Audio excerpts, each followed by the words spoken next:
বুদ্ধিমানের খরগোশ। একটি জঙ্গলে একসময় একটি বাঘ বাস করত।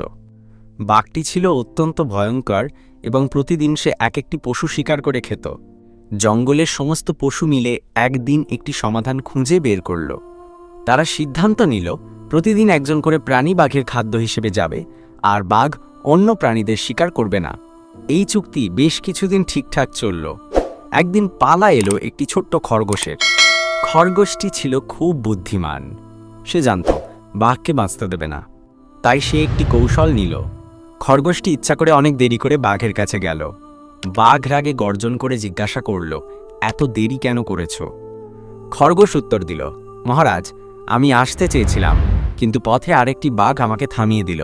সে বলল, এই জঙ্গলের রাজা সে, আমি বহু কষ্টে তার কাছ থেকে পালিয়ে এসেছি। বাঘ শুনে রেগে গেল। সে বলল, এমন সাহস কার? আমার রাজত্বে আর এক বাঘ, আমাকে নিয়ে চলো। খরগোশ তাকে একটি গভীর কুয়ার কাছে নিয়ে গেল। কুয়ার পানি একদম পরিষ্কার ছিল, যেখানে বাঘ নিজের ছায়া দেখতে পেল। বাঘ ছায়াকে আরেকটি বাঘ ভেবে ঝাঁপ দিল কুয়ার মধ্যে, আর বের হতে পারল না। সেই দিন থেকে জঙ্গলে শান্তিতে থাকতে লাগল। শিক্ষণীয় কথা: ধৈর্য ও বুদ্ধিমত্তা দিয়ে যে কোনো কঠিন সমস্যার সমাধান করা সম্ভব। গল্পটি কেমন লাগলো?